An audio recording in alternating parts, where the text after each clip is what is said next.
The candles in the great hall of Ashcombe Manor trembled as the doors flew open, and every head turned toward the tall figure standing in the frame. Seraphina Hartwell felt her heart pound as Alaric Voss, the Duke of Inverleigh, walked toward her with a look that could silence an entire ballroom. She had known this moment would come. She had simply hoped it would come later, when she had more time to prepare her answer. "Lady Hartwell," he said, his voice carrying across the sudden hush, "I believe you owe me a response." Every guest in the room seemed to hold their breath. Fans stopped moving. Glasses stopped clinking. Even the musicians in the corner let their bows fall still, as though the air itself understood that something important was about to happen. Seraphina lifted her chin. She would not let him see her hands shake beneath her gloves. "Your Grace," she said, "I gave you my answer 3 days ago." "You gave me a refusal," he said. "I assumed you would reconsider, given the circumstances of your family." A murmur rippled through the crowd. Seraphina felt her cheeks burn, not from embarrassment but from anger. He had chosen this moment, this crowded room, to remind everyone of her father's debts, of the whispers that followed her family through every drawing room in London. She understood now why he had come tonight instead of sending a letter. He wanted witnesses. He wanted her to feel the weight of every eye in the room pressing down on her answer. "My circumstances," she said carefully, "have not changed my mind." The Duke's jaw tightened. He was a man used to getting exactly what he wanted, and it was clear from the flicker in his eyes that no one had ever spoken to him this way, certainly not in front of half of London's finest families. His eyes were the color of storm clouds, sharp and unreadable, and for a moment Seraphina wondered if she had gone too far. "You refuse a duke," he said quietly, though his voice reached every corner of the silent hall. "In front of witnesses, a second time." "I refuse a man who thinks a title excuses poor manners," she replied. A few gasps rose from the crowd. Somewhere behind her, she heard her aunt's sharp intake of breath, the kind that meant a stern lecture was coming later. But Seraphina did not look away from the Duke. She had spent her whole life being told what to do by men who assumed her opinion did not matter. She would not start bending now, not even for a duke, not even with her family's name hanging by a thread. Alaric took a step closer, close enough that only she could hear his next words clearly, though the tension in the room made it feel as though everyone could. "Understand this, Lady Hartwell. I am not a man who forgets, and I am certainly not a man who is refused twice." "Then perhaps," she said, meeting his gaze without flinching, "you should grow accustomed to disappointment, Your Grace, because my answer will not change." For a long moment, neither of them moved. The silence stretched so thin that Seraphina could hear her own heartbeat, quick and uneven, betraying the calm expression she fought to keep on her face. She could see something shift behind his eyes, something that was not quite anger and not quite surprise, but a strange, dangerous mixture of both. Then, without another word, he turned and walked away, his boots striking the polished floor with slow, deliberate steps that seemed louder than any shout. The crowd parted for him instantly, the way crowds always did for men of his rank, and within moments he had disappeared through the same doors he had entered, leaving behind a hall full of stunned faces and a silence that felt heavier than before he arrived. Seraphina did not move until the doors closed behind him. Only then did she allow herself a small, shaking breath. "Have you lost your mind?" Her Aunt Margaret appeared at her side so quickly that Seraphina nearly startled. Margaret's face was pale beneath her rouge, her eyes wide with a mixture of fear and fury. "Do you have any idea what you have just done? That was the Duke of Inverleigh, one of the wealthiest men in England, and you spoke to him as though he were a common tradesman." "I spoke to him as though he were a man," Seraphina said quietly, "because that is all he is, title or no title." "That title," Margaret hissed, pulling her toward a quiet corner away from curious ears, "could have saved this family. Your father's debts, Seraphina, the house, everything. Do you understand what you have thrown away tonight?" Seraphina did understand. She understood better than anyone in that room. She had spent the last 2 years watching her father grow thinner and more anxious with each passing month, watching the letters from creditors pile up on his desk, watching the servants leave one by one because there was no coin left to pay their wages. She understood exactly what a marriage to a duke could mean for her family's survival. She also understood what it would mean for her. "I will not sell myself to a man who thinks marriage is a transaction," she said, keeping her voice low but firm. "I will not spend my life bowing to someone who believes his title gives him the right to command me like a servant." "No one is asking you to love him," Margaret said, exasperated. "Only to marry him. Love can come later if it comes at all. Most marriages in our circle are built on far less than what he is offering you." "Then most marriages in our circle sound very lonely," Serafina said. Margaret opened her mouth to argue further, but the arrival of Lady Whitmore, an old family friend eager for gossip, cut the conversation short. Serafina used the interruption as an excuse to slip away, weaving through the crowd toward the terrace doors, desperate for air that did not smell of perfume and judgment. Outside, the night was cool and quiet, a welcome relief from the noise inside. Serafina walked to the stone railing and gripped it tightly, staring out at the dark garden below. Her hands, hidden now from prying eyes, trembled freely. She had not lied to Margaret. She truly did not want a loveless marriage, especially not to a man as cold and demanding as Alaric Voss. But there was a part of her, a small and unwelcome part, that could not stop replaying the look in his eyes when she had refused him. It had not simply been anger. There had been something else there too, something that looked almost like disbelief, as though rejection was a language he had never learned to understand. Good, she thought, let him learn it now. And yet, even as she told herself this, a small chill ran through her, one that had nothing to do with the night air. She had heard the warning in his voice, quiet and certain. No one refuses a duke twice. She did not know exactly what he meant by it, whether it was a threat to her family, to her reputation, or simply wounded pride speaking, but she understood one thing clearly. Alaric Voss was not a man who accepted defeat easily, and their story, whatever it was, had not ended tonight. Behind her, footsteps approached, and for one unreasonable moment, her heart leapt with the thought that he had returned. But it was only her cousin, Charlotte, hurrying toward her with wide, worried eyes. "Everyone is talking about it," Charlotte whispered, glancing back toward the ballroom doors. "They say you refused the Duke in front of the entire room. Is it true?" "It's true," Serafina said. "Are you mad?" Charlotte's voice rose slightly before she caught herself and lowered it again. "Serafina, this is the Duke of Inverleigh. Men like him do not simply walk away and forget an insult. What if he decides to ruin us out of spite? What if he tells every family in London not to associate with us?" Serafina had considered this possibility too, more than once, in the days since her first refusal. She knew the power a man like Alaric held, not just in wealth but in influence.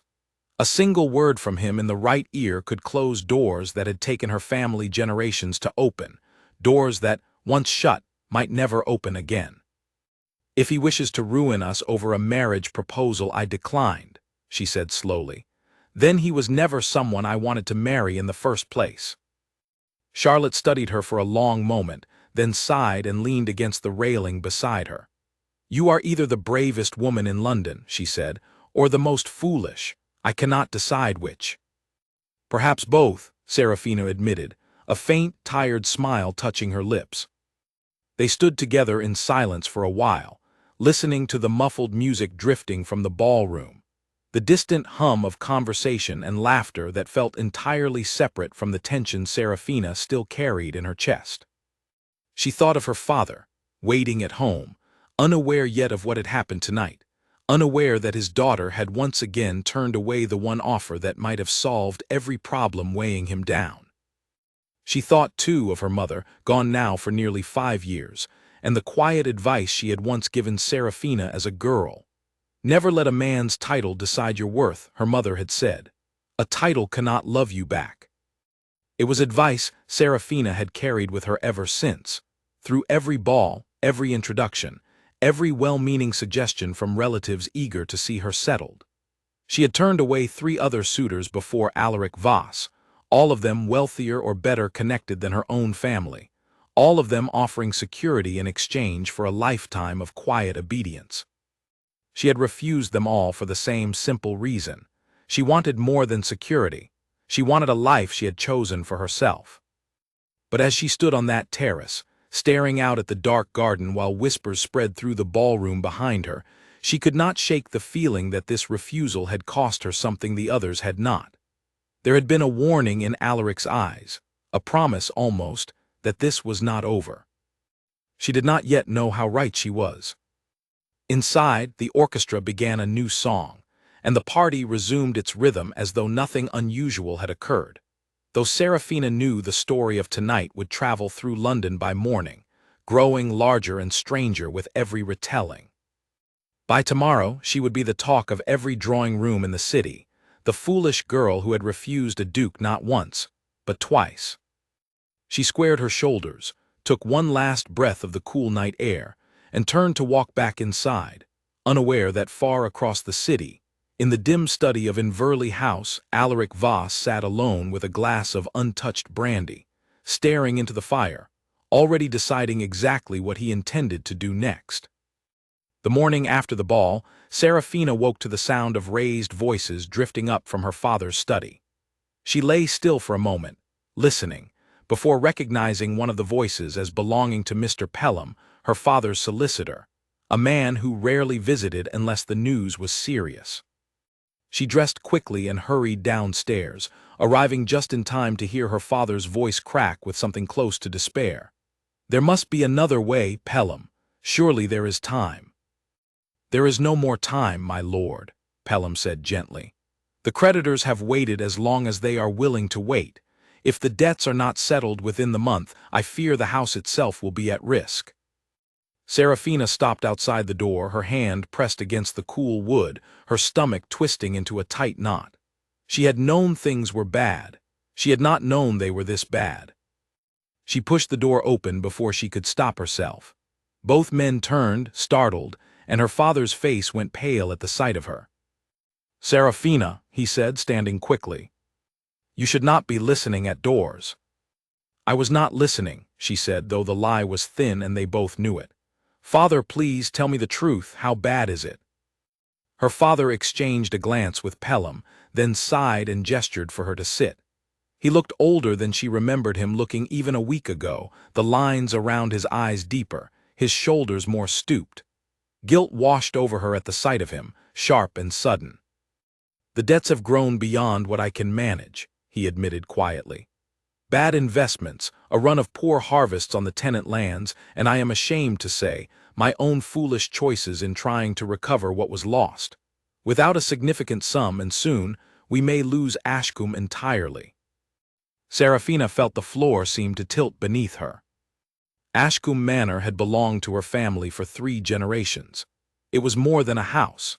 It held every memory she had of her mother, every corner of her childhood, every quiet place she had ever gone to think or grieve or simply be herself. "There must be something we can do," she said. "Surely we can sell something or find an investor or—" "There is one solution," Pelham interrupted carefully, glancing at her father as though seeking permission to continue. Her father hesitated, then nodded slowly. "The Duke of Inverleigh sent a letter this morning," he said. "Before the events of last night reached him, apparently, or perhaps despite them, he proposes to settle the family's debts in full in exchange for your hand in marriage." The room seemed to grow very quiet. Serafina stared at her father, waiting for him to say it was some cruel joke, but his expression remained grave and sorrowful. "He knows I refused him," she said slowly, "twice." "He knows," her father confirmed. "And still he offers this.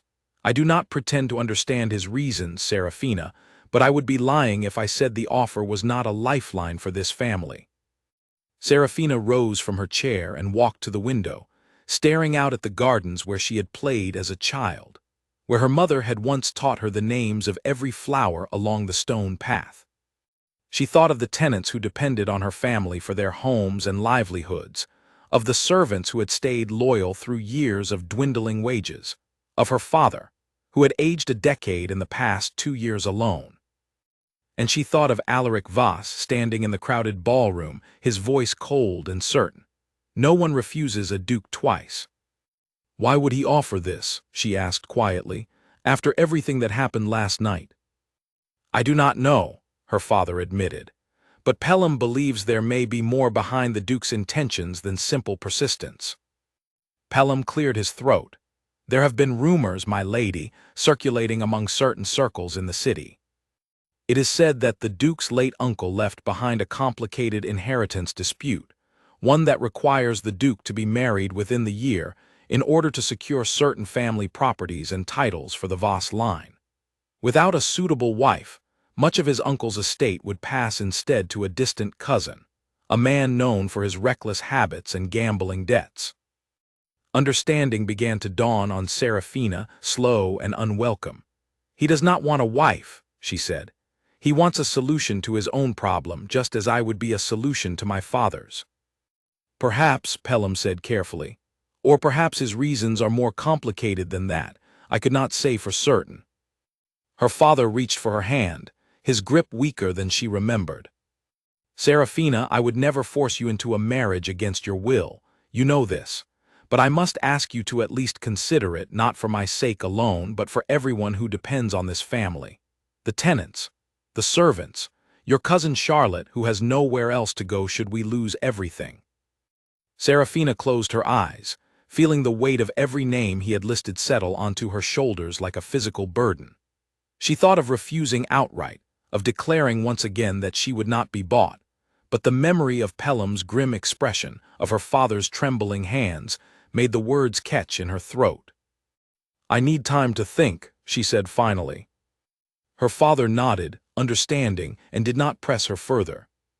But as she left the study and climbed the stairs to her room, she felt the walls of her carefully guarded independence beginning to close in around her, inch by inch, with every debt her father owed and every tenant who depended on Ashcombe surviving. That afternoon, a carriage bearing the Inverleigh crest arrived at the manor, and Serafina watched from her window as Alaric Voss himself stepped down, his expression unreadable beneath the brim of his hat. She had expected a letter, perhaps a formal visit arranged through proper channels, not the Duke himself arriving unannounced only a day after their public confrontation. She met him in the drawing room, choosing to stand rather than sit, needing the small advantage that came from not being seated while he loomed over her. He entered with the same composed arrogance she remembered from the night before, though there was something different in his eyes today, something more guarded. Lady Hartwell, he said, inclining his head slightly, thank you for receiving me. I was not aware I had a choice, she said, given the letter you sent my father this morning. A flicker of something crossed his face, gone before she could name it. I did not send that letter to force your hand, he said. I sent it because it was the truth. I am prepared to settle your family's debts, regardless of your answer to my proposal. Serafina blinked, caught off guard. Regardless. Regardless, he confirmed. Your father's financial troubles are not your doing, and I have no wish to see an entire household suffer for a decision that rests with you alone. That is unexpectedly generous, she said slowly, studying him with new suspicion. Forgive me if I find it difficult to trust generosity from a man who warned me, quite clearly, that he does not accept refusal easily. Something like a reluctant smile touched the corner of his mouth, there and gone in an instant. You remember my exact words. I remember them precisely, she said. Then you should also know, he continued, his tone growing more serious, that my reasons for renewing this proposal extend beyond wounded pride, whatever you may believe of me. I find myself in circumstances that require a marriage within the year, circumstances that have little to do with romantic sentiment, and everything to do with obligations I did not choose but cannot escape. The inheritance dispute, she said. I have already heard the rumors. His eyebrows rose slightly, clearly surprised by how quickly the information had reached her. Then you understand my position. I require a wife, one of good character and standing, in order to secure what rightfully belongs to my family's future. You require security for your own family. I am simply proposing an arrangement that benefits us both, nothing more." "And what of affection?" she asked. "What of respect or partnership, or any of the things a marriage should be built upon?" "I did not realize those were requirements you demanded of the other suitors you have refused," he said, a hint of dry amusement creeping into his voice. Serafina felt heat rise to her cheeks, though whether from embarrassment or irritation she could not entirely say. "I refused them because I did not respect them," she said, "not because I demanded perfection." "And do you respect me, Lady Hartwell?" The question caught her off guard, more direct than she had expected. She studied him carefully, searching for mockery in his expression and finding, to her surprise, something closer to genuine curiosity. "I do not know you well enough to answer that," she admitted honestly. "I know that you are proud and accustomed to getting your way, and that you delivered your first proposal with all the warmth of a business contract. I also know that you have offered to help my family regardless of my answer, which I did not expect." "Then perhaps," he said, "you might allow yourself the opportunity to know me better before deciding a final answer." "Are you asking for my hand," she said slowly, "or for time?" "I am asking," he said, "for you to consider a different arrangement than the one I proposed at the ball. A courtship of sorts, conducted properly, with time for both of us to determine whether this match could work before any binding decisions are made. If at the end of it you still wish to refuse me, I will accept your answer and trouble you no further." Serafina studied him for a long moment, searching for the trap she was certain must be hidden somewhere within his offer. But his expression remained steady, and there was something almost vulnerable in the way he waited for her response, as though her answer mattered to him for reasons beyond the inheritance he had mentioned. "And my father's debts," she asked.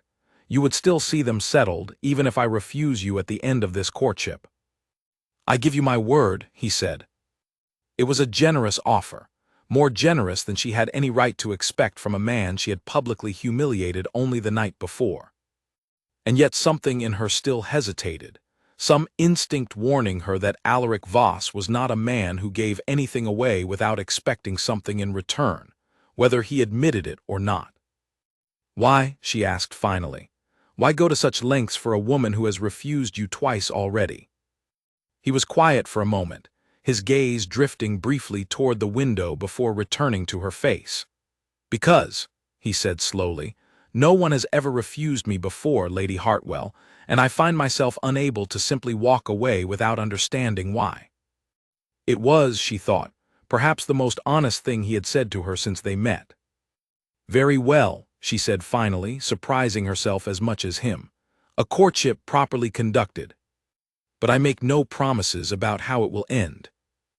"Nor do I expect any," he said, and for the first time since she had met him, something that looked almost like genuine warmth touched his expression. "I only ask for the chance to prove you wrong about me, Lady Hartwell, nothing more." As he took his leave a short while later, Serafina stood at the window and watched his carriage disappear down the long drive, her thoughts a tangled mess of doubt and cautious curiosity. She did not trust him, not fully, not yet. But something in their conversation had shifted the ground beneath her, revealing a man far more complicated than the cold, demanding duke she had refused twice already. She did not yet know that this shift, small as it seemed, would change the course of both their lives far more than either of them expected. The following weeks brought a strange new rhythm into Serafina's life. Alaric visited Ashcombe 3 times each week, always announced properly, always accompanied by a chaperone as propriety demanded, yet each visit chipped away a little more at the wall she had built against him. He arrived with books she had mentioned in passing during their conversations, remembered small details about her father's failing health, and asked questions about her opinions with a patience that surprised her more each time. Still, she remained wary. She had not forgotten his warning in the crowded ballroom, and she had not forgotten that men could wear kindness like a mask when it suited their purposes. It was on a quiet afternoon in the Rose Garden, 3 weeks into their courtship, that the mask, if it was one, began to slip. "You have been avoiding a direct answer to my questions all afternoon," Alaric observed, watching her closely as they walked along the gravel path. "I asked you twice now what you thought of the play we discussed, and twice you changed the subject." "I did not think you would notice," Serafina admitted, a faint smile tugging at her lips despite herself. "I notice a great deal more than you assume, Lady Hartwell." His tone was light, but his eyes held a seriousness that made her pause. "I have also noticed that you speak freely of books, of politics, of your opinions on nearly everything in the world, except when the conversation turns toward your father's finances or your family's future. You grow guarded the moment the topic arises." Serafina stopped walking, surprised by how easily he had read her. "It is not a subject I enjoy discussing," she admitted. "Because you fear I will use it against you," he said, not as a question but as a quiet statement of fact. "You believe my offer to settle your family's debts is a chain meant to bind you to me, regardless of how our courtship ends." The accuracy of his observation left her momentarily speechless.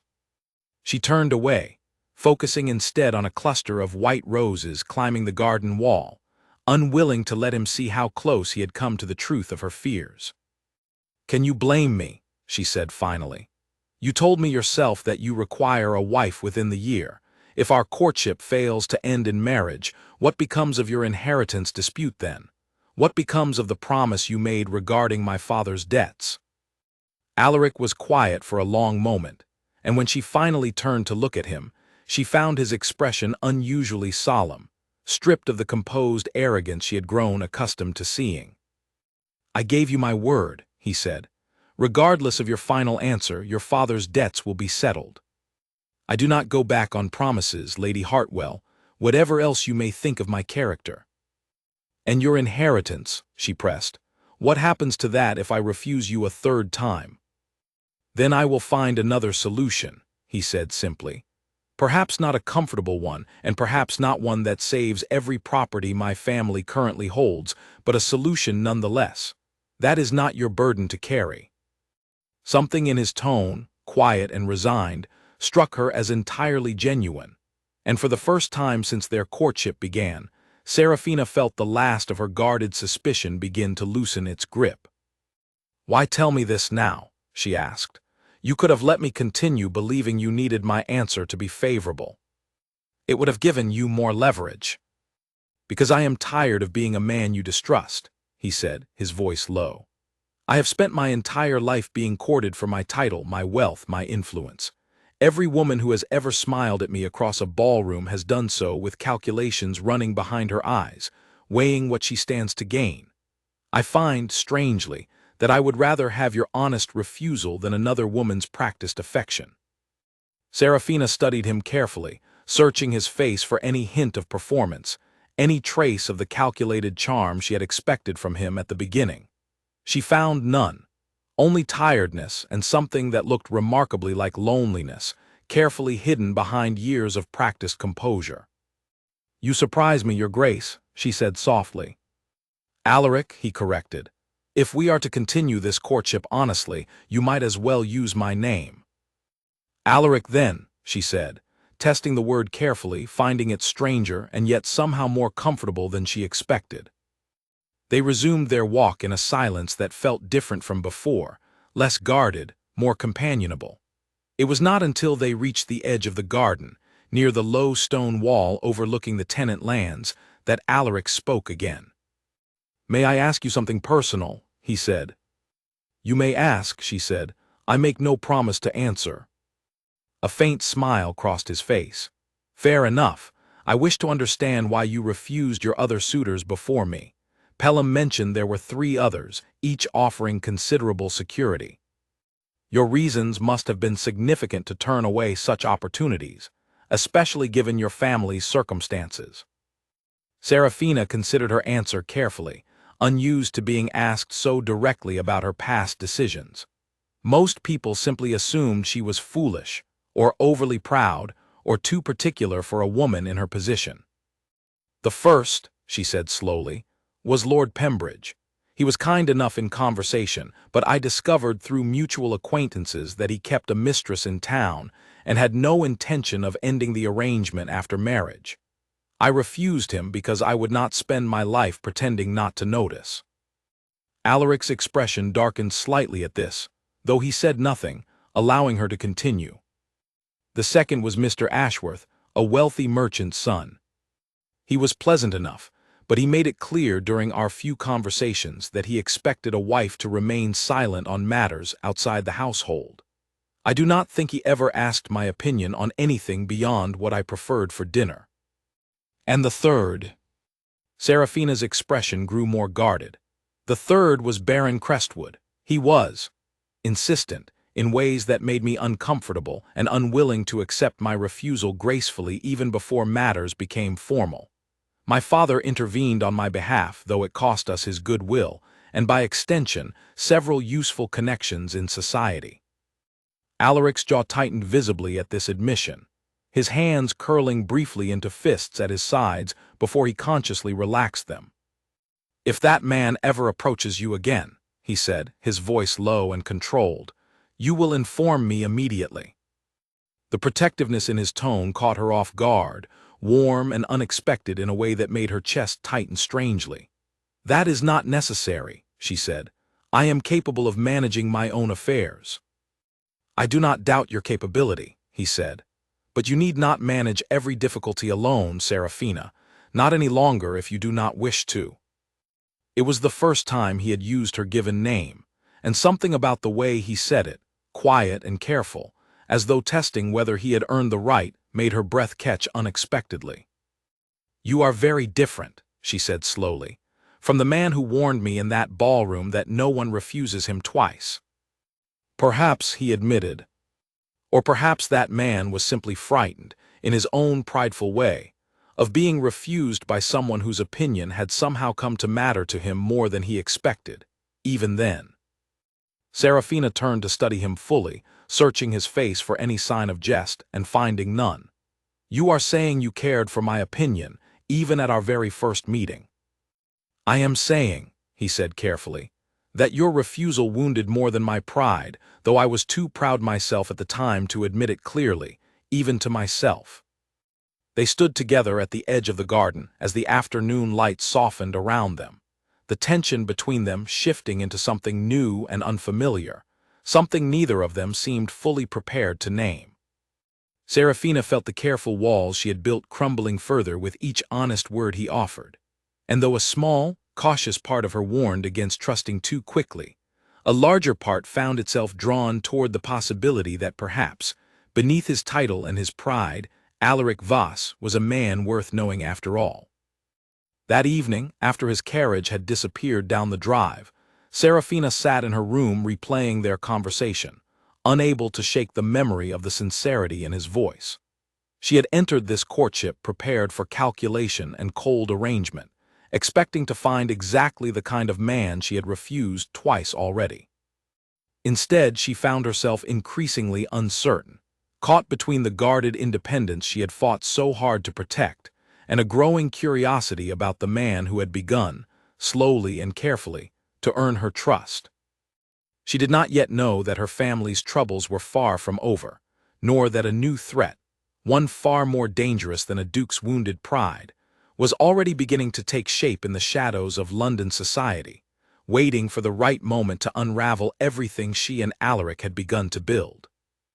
3 days later, that threat arrived in the form of a letter, delivered quietly to Ashcombe Manor by a messenger who refused to give his name. The letter had no signature, only a few short lines written in a careful, deliberate hand. It warned that certain private matters concerning Lady Hartwell's past would soon become public knowledge, unless the courtship with the Duke of Inverleigh ended immediately and permanently. Seraphina read the letter 3 times before she fully understood its implications, her hands growing colder with each reading. There was no mention of specific details, no clear accusation she could defend herself against, only a vague and menacing promise that her reputation would be destroyed if she did not comply. She thought immediately of Baron Crestwood, the suitor whose insistence had made her so uncomfortable months earlier. It would not surprise her if he had chosen this method to punish her for the refusal that had cost him standing among his peers, though she had no proof beyond instinct to support the suspicion. She debated for nearly an hour whether to tell Alaric at all, torn between her instinct toward independence and the growing trust she had built with him over the past weeks. In the end, it was the memory of his words in the garden, the quiet insistence that she need not manage every difficulty alone, that convinced her to send word to Inverleigh House that evening. He arrived within the hour, his expression grim as he read the letter she handed him in the privacy of her father's study.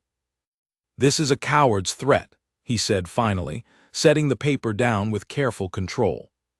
"Whoever sent this lacks the courage to sign their name, which tells me they have little real evidence to support their claims. Or they wish to frighten me into compliance before revealing what they truly know," Serafina said. "I have done nothing shameful, Alaric, but you know as well as I do that reputation in our world rarely requires truth to be destroyed. A rumor, whispered in the right ears, can ruin a woman regardless of its accuracy." His expression darkened further at this, and she watched him pace the length of the study, his hands clasped tightly behind his back. "Do you have any suspicion who might have sent this?" She hesitated only a moment before answering.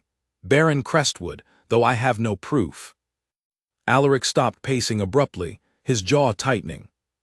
"Crestwood," he repeated, his voice low. "I should have expected as much. I have heard rumors of his temperament since our courtship began, whispers of a man deeply resentful over your refusal and eager to see any rival humiliated. You believe he sent it because of you specifically?" "I believe," Alaric said carefully, "that Crestwood may see our courtship as both an insult to his pride and an opportunity worth exploiting, should he manage to separate us through fear or scandal." Serafina sank into the chair behind her father's desk, suddenly exhausted by the weight of yet another threat pressing down upon her already fragile circumstances. "What do we do?" "We do not panic," Alaric said firmly, though his own expression suggested the advice was as much for himself as for her. "And we do not allow whoever sent this letter to believe their threat has succeeded in frightening you into isolation. What do you propose instead?" He considered this for a long moment before answering. "There is a gathering at Lady Winthrop's estate this weekend, a house party that will draw much of society's attention for several days.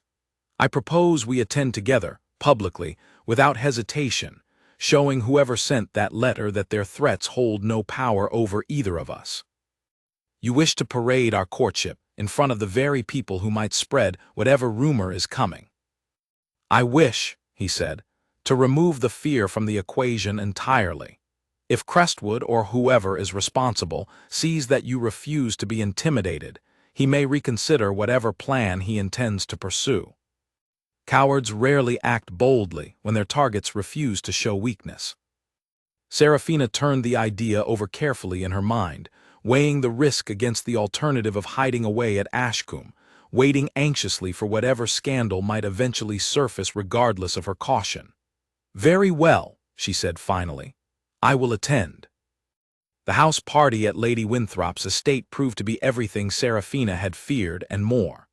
Whispers followed her through every room, curious glances tracking her movements as word of her public refusals, and subsequent courtship with the Duke had clearly spread far beyond London's ballrooms.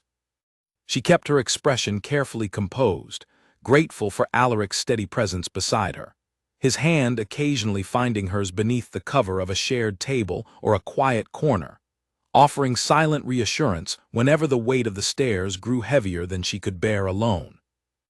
It was on the second evening, during a quiet moment on the estate's terrace, that Baron Crestwood finally approached her directly, his expression carrying none of the polite pretense society usually demanded.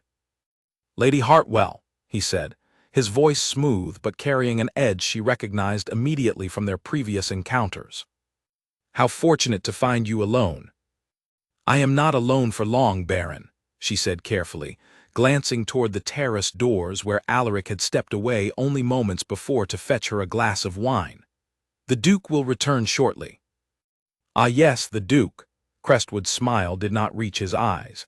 "Tell me, does he know the full truth of your family's circumstances?" Does he know how desperately your father clung to hope before I offered my own proposal?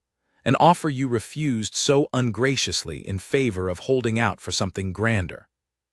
I refused you, she said, keeping her voice steady despite the anger building beneath her calm exterior. Because your behavior made it clear you had no respect for me as anything other than a means to an advantageous match. And the Duke respects you more. Crestwood's laugh was cold and humorless. He requires a wife within the year to secure his inheritance, Lady Hartwell.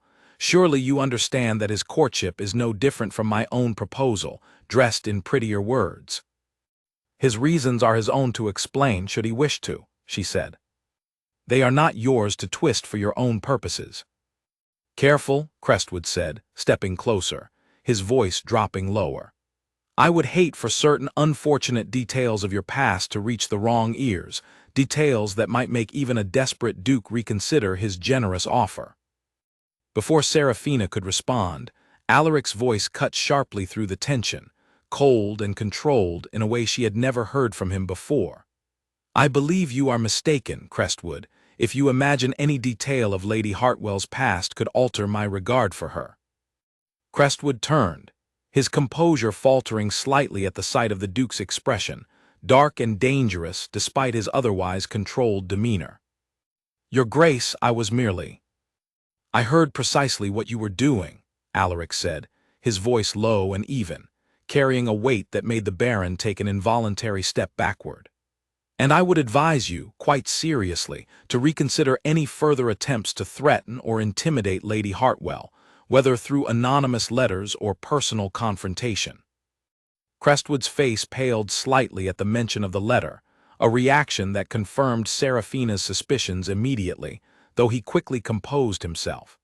I have no notion of what letter you refer to, Your Grace. Of course not, Alaric said, his tone making clear he did not believe the denial for a moment. Let me be plain, Baron. Should any further threats reach Lady Hartwell, anonymous or otherwise, I will ensure that every door in London closes to you permanently. My influence, unlike your resentment, is considerable, and I will not hesitate to use it. Crestwood's jaw tightened, humiliation and anger warring visibly across his features, but he said nothing further. After a long, tense moment, he offered a stiff bow and retreated back into the house, leaving Serafina and Alaric alone on the terrace once more. Do you believe he will stop? She asked quietly, once she was certain the Baron was out of earshot. I believe, Alaric said, his expression softening as he turned to face her fully, that men like Crestwood rarely stop entirely, but they do grow more cautious when the consequences of their actions become clear and immediate. I will have Pelham look further into his affairs quietly, to ensure we understand exactly what threat he might still pose. Serafina nodded, though the encounter had left her shaken despite her efforts to appear composed. Alaric seemed to notice, and after a moment's hesitation, he reached out and gently took her hand in his thumb brushing lightly across her knuckles in a gesture that felt far more intimate than the careful courtship they had maintained until now. You are safe, he said quietly. I will not allow him, or anyone else, to harm you or your family while I have any power to prevent it. You barely knew me 2 months ago, she said softly, searching his face. Why does my safety matter so much to you now? He was quiet for a long moment, his gaze steady on hers in the dim light of the terrace. Because somewhere between your first refusal and this very moment, he admitted, you have become far more important to me than I ever expected or intended to allow. The words hung between them, quiet and honest, and for the first time since their courtship began, Serafina felt the last of her carefully guarded doubts begin to give way entirely. She did not pull her hand from his. Instead, she allowed herself, for just a moment, to lean into the warmth of his presence, grateful for a steadiness she had not realized she needed until it was offered to her so freely. Neither of them noticed the figure watching quietly from the shadows near the garden entrance, nor the calculating expression that crossed the face of Lady Winthrop's own nephew, a man whose interest in the Duke's inheritance ran far deeper, and far more dangerously, than Baron Crestwood's wounded pride ever could. The days following the house party brought a new closeness between Serafina and Alaric, one that neither of them spoke of directly, but that both seemed to feel in every quiet glance and every unnecessary touch of hands during their walks through the garden. Yet even as their bond deepened, Serafina noticed a growing tension in Alaric whenever certain topics arose, a guardedness that reminded her of the cold, distant man she had first refused so many weeks ago. It was during a quiet evening at Inverleigh house, where she had been invited to dine with Alaric and his elderly aunt as chaperone, that the reason for his guardedness finally surfaced. They had retired to the drawing room after dinner, the fire crackling softly in the hearth while Alaric's aunt dozed gently in her chair nearby, worn out from the evening's conversation. Serafina noticed Alaric staring into the flames with an expression she had not seen from him before, distant and troubled. "You grow quiet whenever someone mentions marriage settled quickly or betrothals arranged for practical reasons," she observed carefully. "I have noticed it more than once." He glanced at her, clearly surprised by her perceptiveness, before letting out a slow breath and setting down his glass. "You are correct," he admitted. "There is a reason for it, one I have not shared with anyone outside my immediate family." "You need not share it with me either," she said gently. "Not unless you wish to." "I find," he said slowly, "that I do wish to, strangely enough. I have kept this particular history buried for many years, and I believe it is time you understood it, given how much has grown between us since your first refusal." Serafina remained silent, allowing him the space to continue at his own pace. "5 years ago," he began, "before I inherited my title, I was betrothed to a woman named Inverleigh Ashby, the daughter of a respected family with strong connections to my own. Our match was arranged with great care by both families, and though I did not love her in the beginning, I grew genuinely fond of her over the course of our engagement. I believed, foolishly perhaps, that affection could grow into something deeper given enough time." "What happened?" Serafina asked quietly. "3 weeks before our wedding," he continued, his voice growing tighter, "I discovered that Inverleigh had been secretly corresponding with another man throughout our entire engagement, a childhood friend she had loved long before our families arranged the match. She had accepted my proposal only because her own family insisted upon the connection, believing my title and wealth would secure their future, despite her heart belonging entirely to someone else. She left you. She married him instead, eventually, once her family's objections were overcome by other circumstances," he said. "But the humiliation of discovering her deception 3 weeks before our wedding, after I had genuinely believed we were building something real together, left a mark I have carried since. I convinced myself afterward that love was a foolish pursuit, that arrangements built on practical benefit were far safer than any built on sentiment, since sentiment could so easily be a lie." Serafina felt her chest tighten with sympathy, understanding now the source of the guarded coldness she had first encountered in him, the careful way he had approached their courtship, as though determined to keep his heart firmly protected behind logic and obligation. "That is why you were so insistent," she said slowly, "on framing our own courtship as a practical arrangement, rather than admitting any deeper feeling, even when it became clear something more was growing between us." "Yes," he admitted quietly. "I feared that naming it, acknowledging it openly, would somehow curse it toward the same betrayal I experienced before. It seemed safer to pretend logic alone guided my actions." "And now," she asked softly, "do you still believe that?" He turned to look at her fully, his expression more open and vulnerable than she had ever seen it. "Now," he said, "I find myself unable to pretend any longer, Serafina.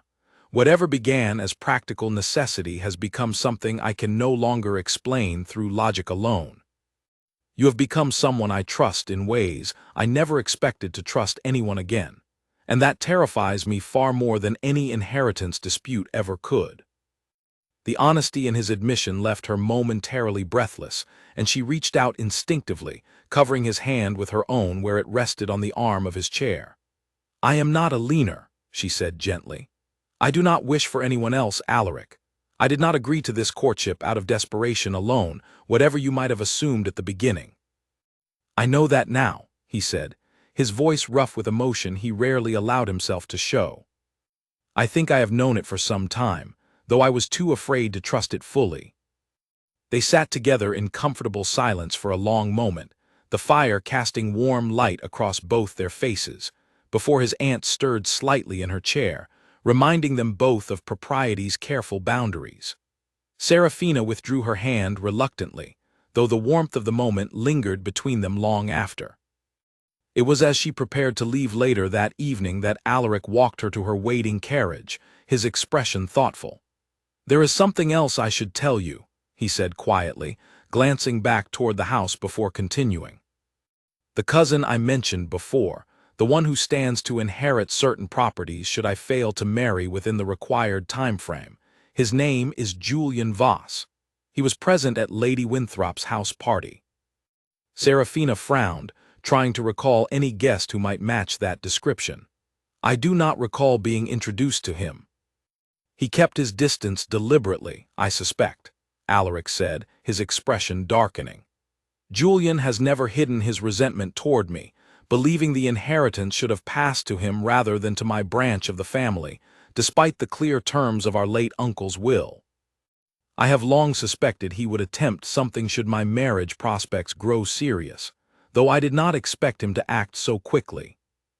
"You believe he was watching us," she said slowly, recalling the strange, uneasy feeling she had experienced on the terrace, the sense of being observed that she had dismissed at the time as simple nerves. "I cannot be certain," Alaric admitted, "but given Crestwood's behavior at the same event, and Julian's presence, I find myself increasingly suspicious that the two threats may not be entirely unrelated." "You believe they are working together?"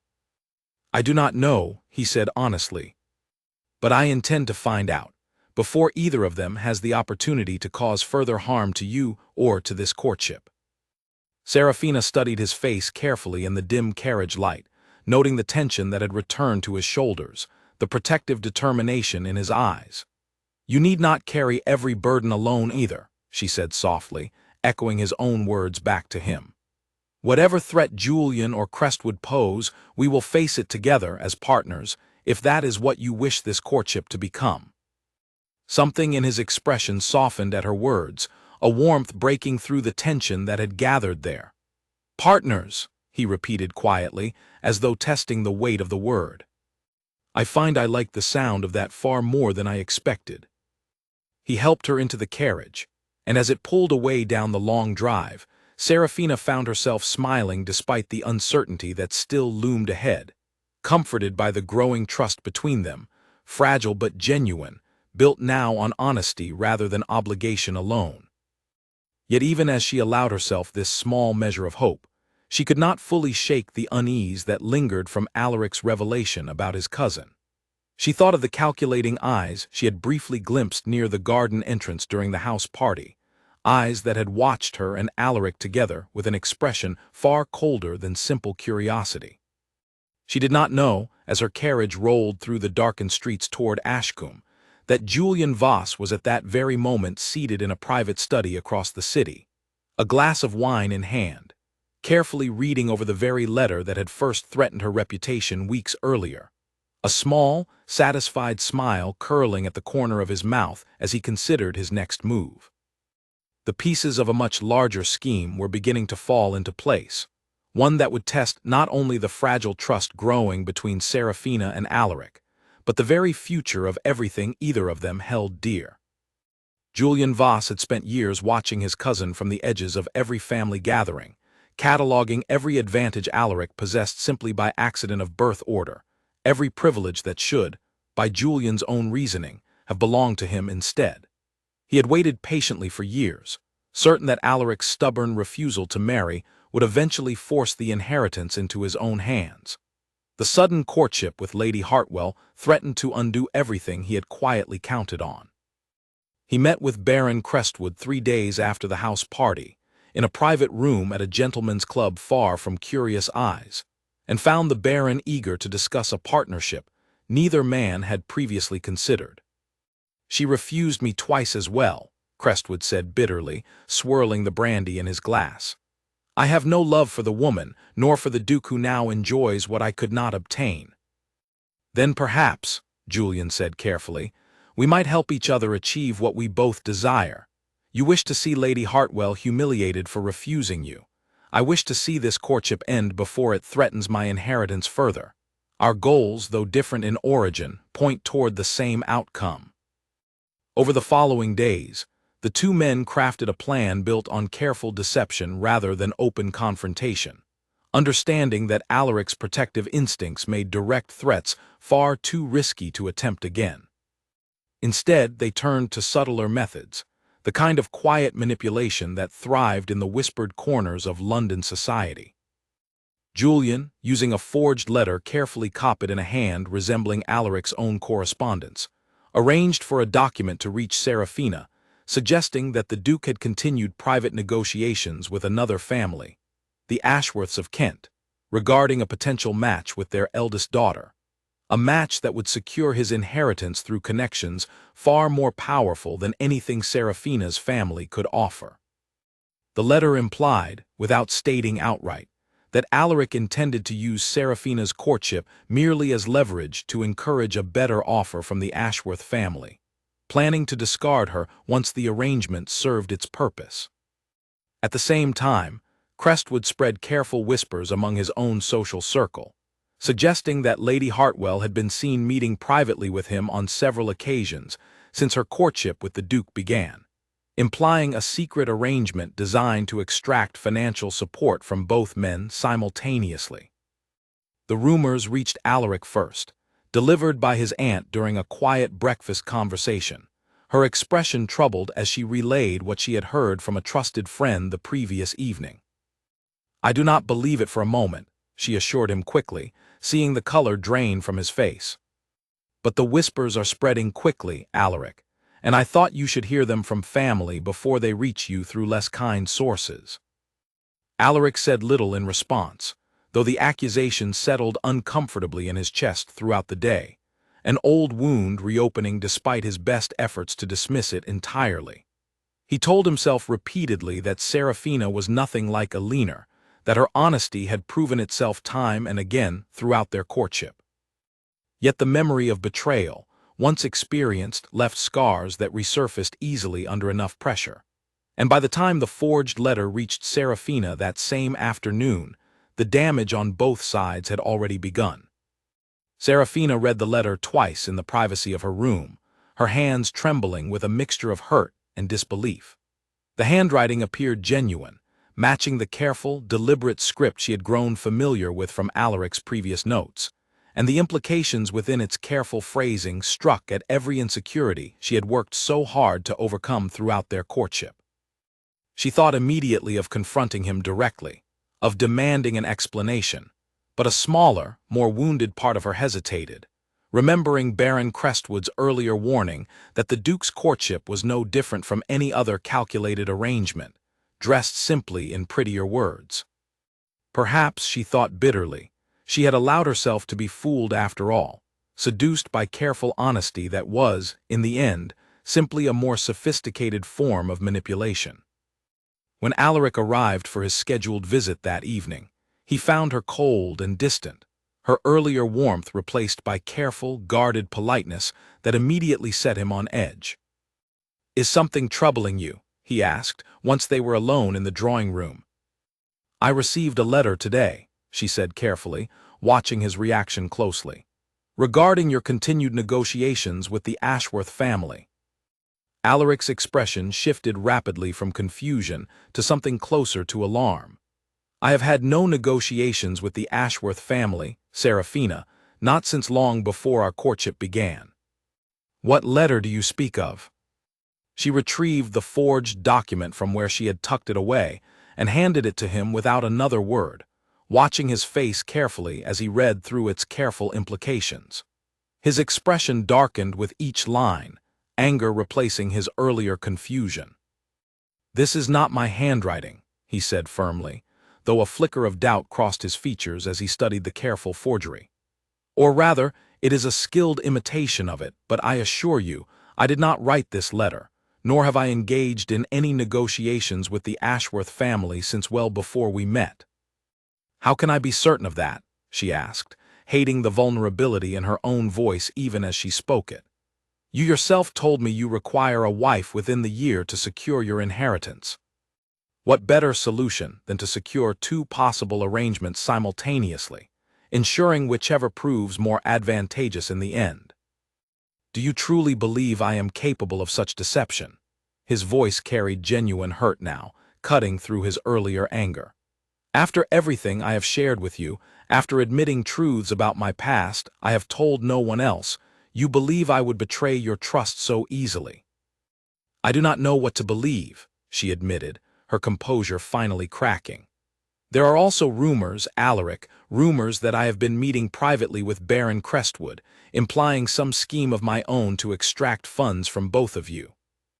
I do not know the source of either rumor, but I find myself wondering if we have both been far too trusting, far too quickly, given how little time has truly passed since my first refusal."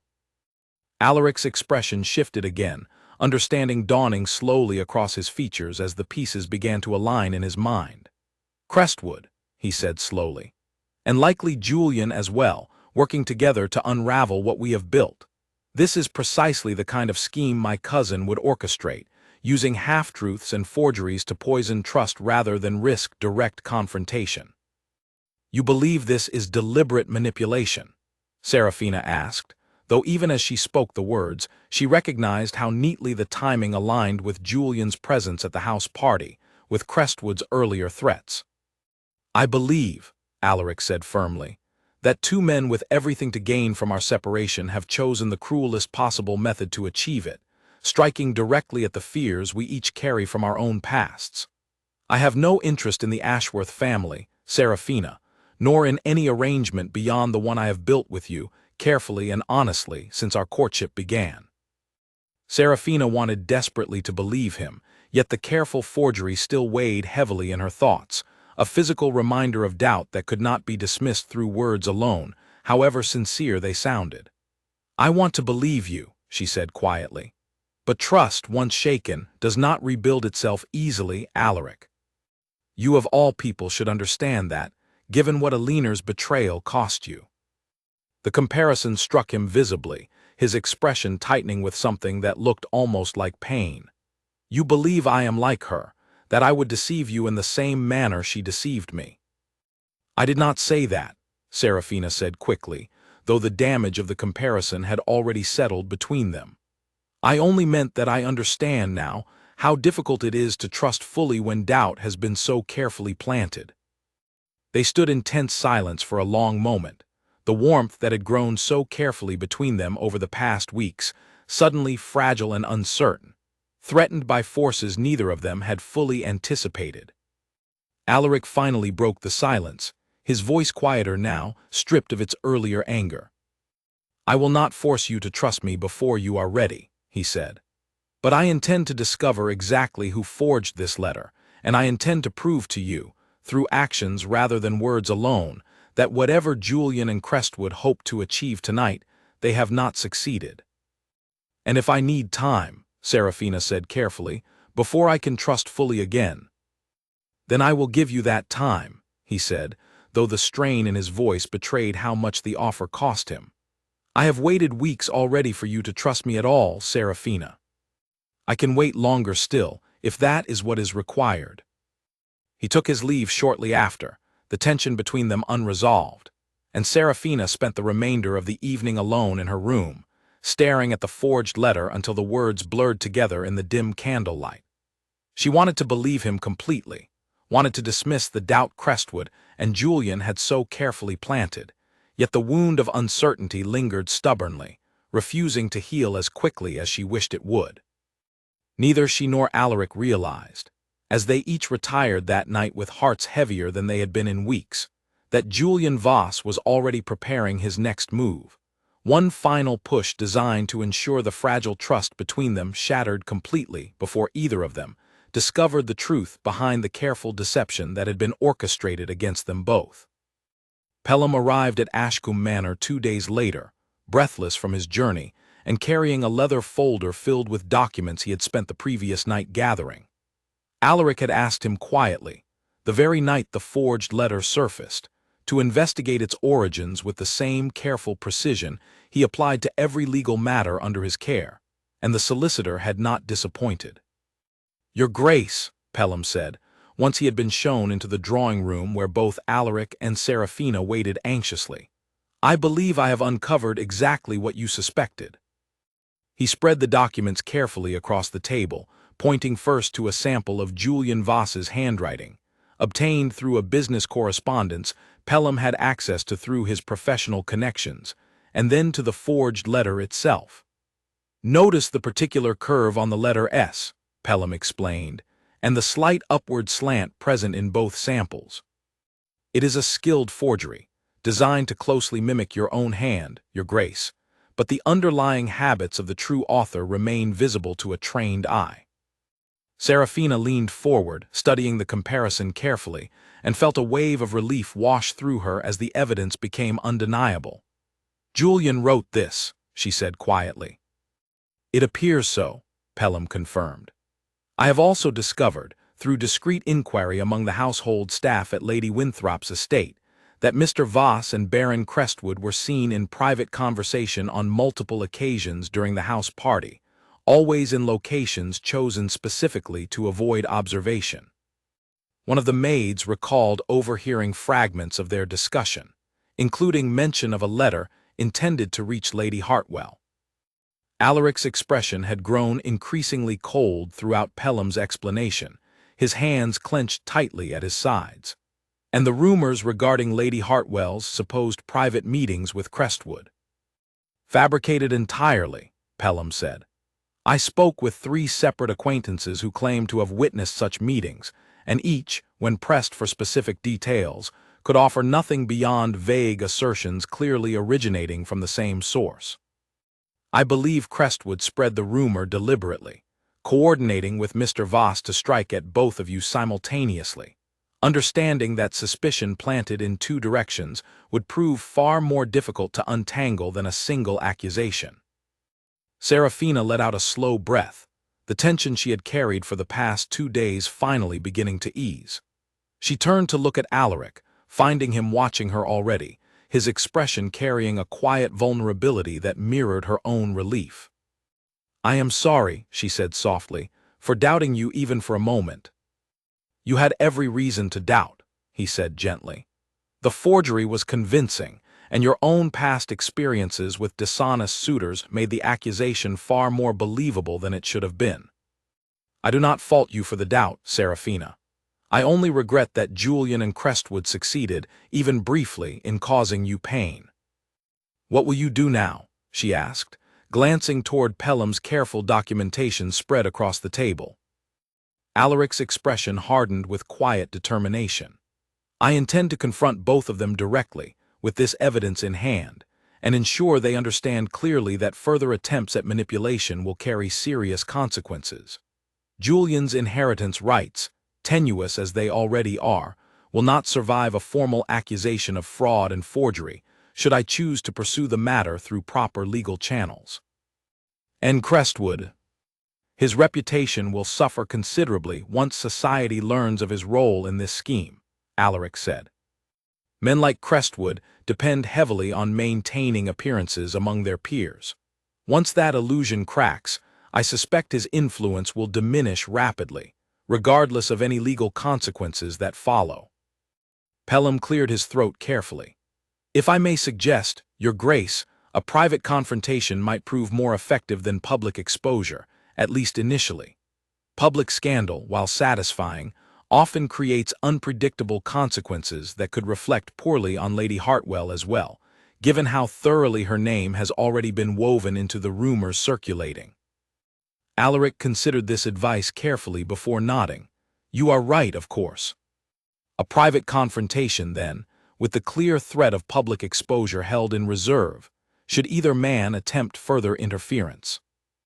The following afternoon, Alaric arranged a meeting at his townhouse, inviting both Julian and Crestwood under the pretense of discussing family matters related to the ongoing inheritance dispute. Serafina insisted on being present as well, despite Alaric's initial hesitation, arguing that she deserved the opportunity to face the men who had attempted to manipulate her trust so carelessly. Julian arrived first, his expression carrying the careful, practiced confidence of a man who believed his scheme had succeeded entirely. That confidence faltered visibly the moment he entered the study and found Serafina seated calmly beside Alaric. Pelham's documentation spread openly across the desk between them. "Cousin," Alaric said coldly, "I believe you owe Lady Hartwell an explanation regarding this letter." Julian's eyes darted quickly toward the forged document, and for a brief moment, his composure cracked entirely, panic flickering across his features before he managed to school his expression back into careful neutrality. "I have no notion of what you speak, Alaric. I have never seen that letter before in my life." "Strange," Pelham interjected smoothly, "given that the handwriting matches samples from your own business correspondence so precisely, and given that 3 separate witnesses at Lady Winthrop's estate observed you in private conversation with Baron Crestwood on multiple occasions, always in locations carefully chosen to avoid observation." Julian's face paled considerably, his earlier confidence crumbling entirely under the weight of the careful evidence laid before him. Before he could offer further denial, the study door opened again, and Baron Crestwood entered, his own expression shifting rapidly from casual arrogance to genuine alarm as he took in the scene before him. "What is the meaning of this?" Crestwood demanded, though his voice carried far less conviction than his words suggested. "The meaning," Alaric said, rising slowly from behind his desk, "is that both of you conspired to forge correspondence and spread false rumors, deliberately attempting to damage Lady Hartwell's reputation and destroy the trust between us, purely to serve your own selfish interests. I have gathered sufficient evidence to pursue formal charges against you both, should I choose to do so." The 2 men exchanged a brief, panicked glance, the careful alliance they had formed clearly not built to withstand direct confrontation with concrete evidence. Crestwood was the first to break, his earlier bravado dissolving into desperate justification. "It was Julian's idea," he said quickly. "He approached me first, suggesting the letter, understanding my own resentment toward Lady Hartwell's refusal might make me a willing partner in the scheme." "You coward," Julian hissed, rounding on Crestwood with genuine fury. "You agreed readily enough once I explained how it might benefit us both." Alaric raised a hand, silencing the growing argument between them with a single sharp gesture. "I have no interest in which of you deserves greater blame. I am interested only in ensuring this ends here, permanently, with no further attempts at manipulation directed toward Lady Hartwell or myself." "What do you intend to do?" Julian asked, his voice tight with barely controlled fear. "I intend," Alaric said slowly, "to offer you both a choice. I will withhold formal charges, provided you leave London immediately and refrain from any further contact with Lady Hartwell, myself, or anyone connected to either of our families.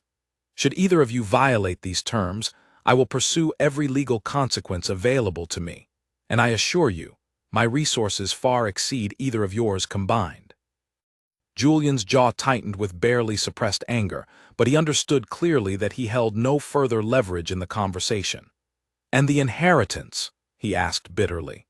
"You intend to secure it fully now, marrying Lady Hartwell before the year's deadline, ensuring I receive nothing." "The inheritance," Alaric said evenly, "was never truly the reason behind my courtship with Lady Hartwell, whatever you assumed. That reason ceased to matter to me weeks ago, replaced by something far more genuine than any legal obligation could inspire." Serafina felt warmth spread through her chest at his words, spoken so plainly and confidently in front of the very men who had tried to convince her otherwise. Julian, recognizing the futility of further argument, offered a stiff, resentful nod before turning and leaving the study without another word. Crestwood lingered only a moment longer, his expression carrying a mixture of shame and residual bitterness, before following his former partner out into the hallway. Once the door closed behind them, the tension in the room finally broke, and Serafina let out a long, unsteady breath she had not realized she was holding. "It is over," she said quietly. "This particular threat, yes," Alaric said, moving to sit beside her, his expression softening considerably now that the confrontation had passed. "Though I suspect Julian's resentment will linger for some time yet, whatever promises he made today." "Thank you," Serafina said softly, "for trusting me enough to let me be here for this." "You deserve to see it resolved," he said. "And I find I trust you completely, Serafina, forgery and rumor notwithstanding. If anything, this entire ordeal has only strengthened my certainty regarding what I feel for you." She turned to study him carefully, searching his face for any remaining hesitation, finding none. "And what is it precisely that you feel?" she asked softly. Alaric reached for her hand, holding it gently within his own, his thumb tracing careful patterns across her knuckles. "I believe," he said quietly, "that I have fallen in love with you, Serafina Hartwell, somewhere between your first refusal and this very moment, though I was too proud and too frightened to admit it clearly until now." The words settled warmly between them, honest and unguarded in a way neither of them had allowed themselves to be until this point. Serafina felt her own heart swell with an emotion she had not expected to feel so completely toward a man she had once refused so firmly, twice, believing him nothing more than cold pride wrapped in a title. "I believe," she said softly, echoing his careful honesty, "that I feel the same, Alaric. Though I confess, I did not expect to find myself here, given how our story began." He smiled then, a genuine, unguarded smile she had rarely seen from him, and for the first time since their courtship began, neither of them felt the need to guard their words carefully, or measure their affection against practical necessity. Whatever remained ahead, whatever final decision still awaited them, they faced it now as equals, bound not by obligation or desperate circumstance, but by a trust they had built carefully, honestly, through every doubt and difficulty that had tested them along the way. Word of Julian Voss and Baron Crestwood's sudden departure from London spread quickly through society, though the precise details of their disgrace remained carefully guarded, known only to those directly involved. Serafina found, to her quiet relief, that the earlier rumors surrounding her own reputation faded just as quickly as they had emerged, replaced instead by growing speculation regarding the true nature of her courtship with the Duke of Inverleigh. Her father's debts had been settled quietly within the week, exactly as Alaric had promised, without condition or expectation attached to the gesture. When Serafina had tried to thank him properly for the kindness, he had simply shaken his head and reminded her that he had given his word long before either of them understood what their courtship might eventually become. Weeks passed in a comfortable rhythm after Julian's departure, filled with quiet visits, long walks through Ashcombe's gardens, and evenings spent in conversation that stretched later into the night than propriety strictly allowed. Serafina found herself, more often than not, looking forward to Alaric's visits with an eagerness she had never expected to feel toward any suitor, let alone the proud, demanding Duke who had first proposed to her with all the warmth of a business arrangement. It was on a crisp autumn afternoon, nearly 3 months after her first refusal in that crowded ballroom, that Alaric arrived at Ashcombe Manor carrying something other than his usual composed confidence.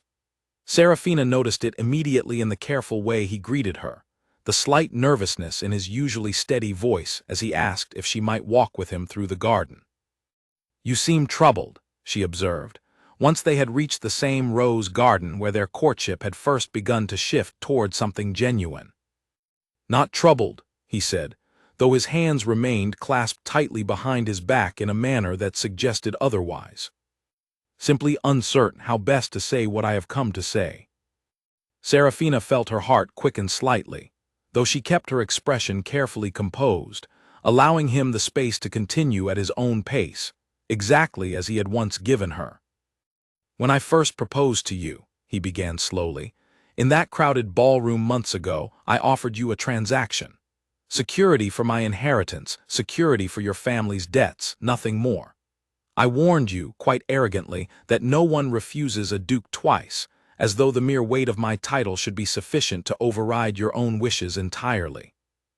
"I remember," Serafina said softly. You refused me anyway, he continued. Not once, but twice, and in doing so you taught me something I had never learned in all my years of privilege and expectation. You taught me that respect must be earned, not assumed, and that genuine partnership requires far more than a title and a settlement of debts. He paused, turning to face her fully, his expression carrying a vulnerability she had come to treasure over the months of their courtship.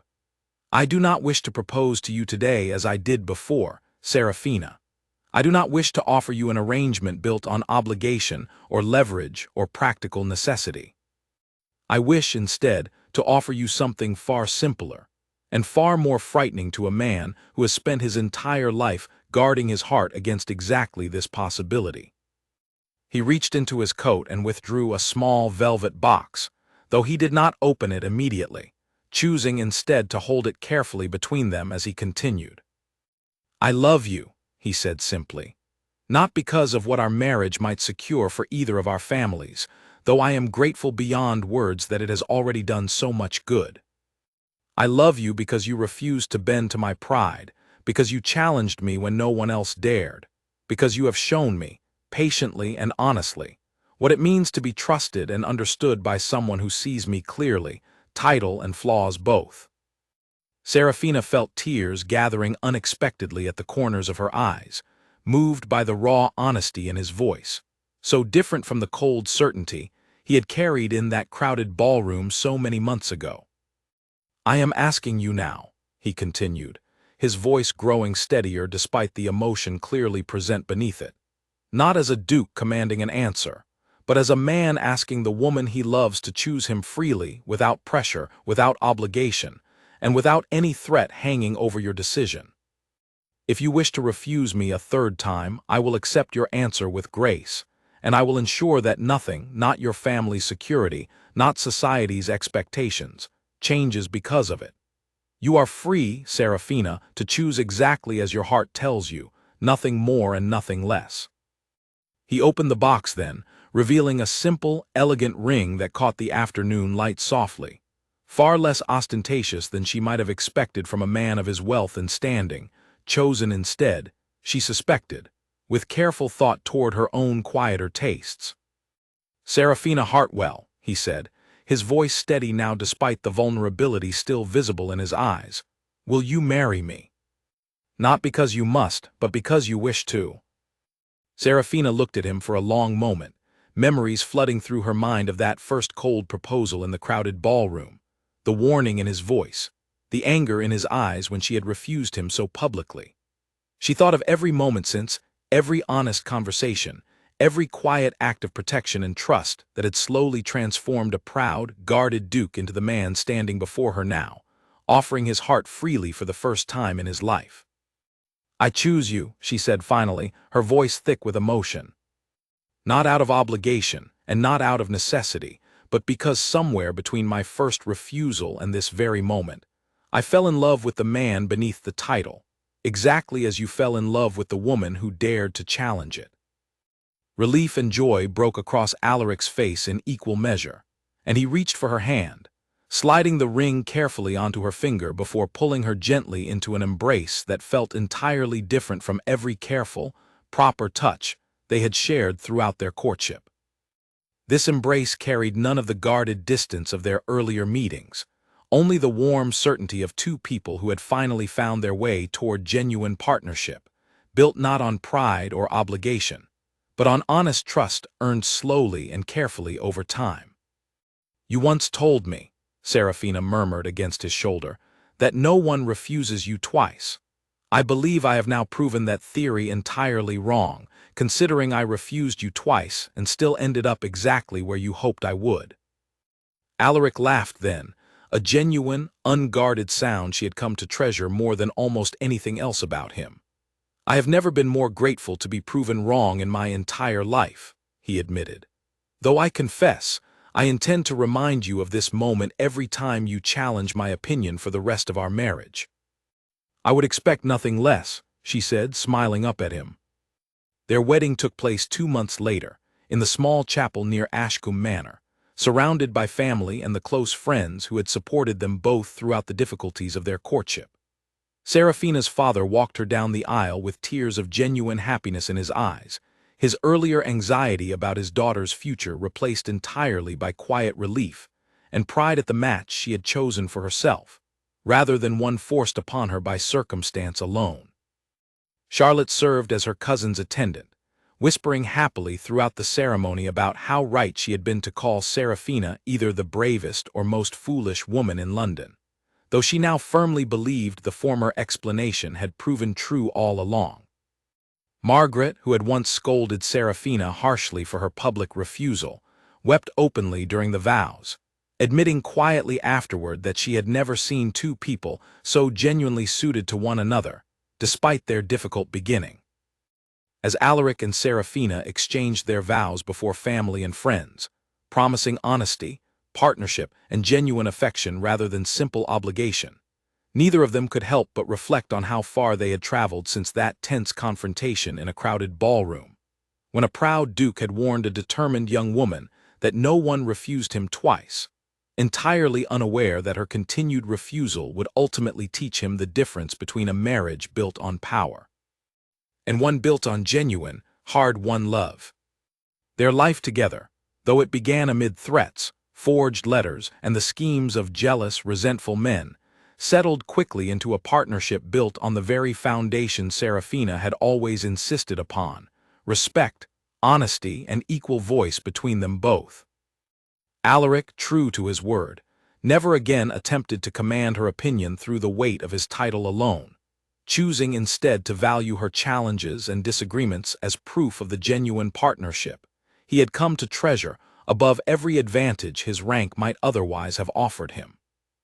And though society continued, for years afterward, to whisper about the young woman who had dared to refuse the Duke of Inverleigh not once, but twice, before finally becoming his duchess, Serafina found she rather enjoyed the story that followed her, a reminder to every young woman who heard it that genuine partnership was always worth waiting for, regardless of the pressure, the pride, or the powerful titles that might otherwise demand a hastier, less honest answer. A year into their marriage, Serafina stood on the same terrace where Alaric had once confronted Baron Crestwood, though the memory now felt distant, softened by everything that had grown between them since. She watched the autumn leaves drift across the gardens of Inverleigh House, her hand resting lightly against the gentle curve of her stomach, still adjusting to the quiet wonder of the news she and Alaric had only recently confirmed together.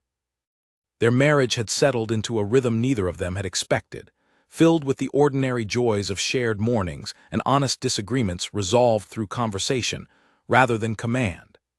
Alaric had surprised her more than once with how eagerly he sought her opinion on matters of the estate, from tenant welfare to household budgets, treating her judgment as an asset rather than an inconvenience, exactly as he had promised on the day he proposed. Ashcombe Manor, saved from ruin, had flourished under careful management, its tenants no longer burdened by the uncertainty that had once threatened their homes. Serafina visited often, bringing with her a renewed sense of purpose, working alongside the estate's steward to improve conditions for families who had once feared losing everything alongside her father. Her father himself, restored to health and free from the crushing weight of debt, had taken a quiet joy in watching his daughter thrive, visiting Inverleigh House regularly to share long conversations with his son by marriage over matters of both business and simple companionship. News had reached them only months earlier that Julian Voss, having fled to the countryside following his disgrace, had fallen into further financial trouble through reckless gambling, precisely the fate Alaric had once predicted for him. Baron Crestwood, stripped of much of his social standing once whispers of his scheme eventually circulated despite Alaric's earlier discretion, had retreated from London society entirely, rarely seen at any gathering of consequence. Neither man attempted further contact, understanding clearly that Alaric's earlier warning had carried every bit of the weight he promised. Serafina often thought back to that first cold proposal in the crowded ballroom, marveling at how completely their circumstances had transformed since that tense, uncertain evening. She had entered their courtship prepared for calculation and quiet resentment, expecting nothing more than a practical arrangement dressed carefully in polite conversation. Instead, she had found a partner who challenged her, respected her, and grew alongside her through every difficulty they faced together. "You are thinking rather seriously for such a beautiful afternoon," Alaric said, joining her on the terrace, his hand finding hers naturally as he settled beside her. "I was thinking of how far we have traveled," she admitted, leaning into his familiar warmth. "From that terrible first proposal to this." "A terrible proposal indeed," he agreed, a rueful smile touching his lips. "I have long since apologized for my arrogance that evening, though I confess I remain grateful you found the courage to refuse me so publicly.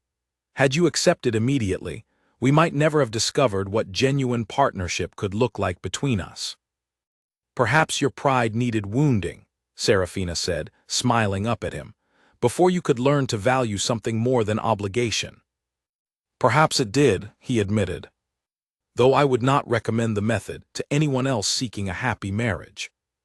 She laughed softly, the sound carrying easily across the quiet garden, and for a long moment they simply stood together, watching the autumn light stretch golden across the grounds that had once seemed to represent nothing more than duty and inheritance, but now felt entirely like home.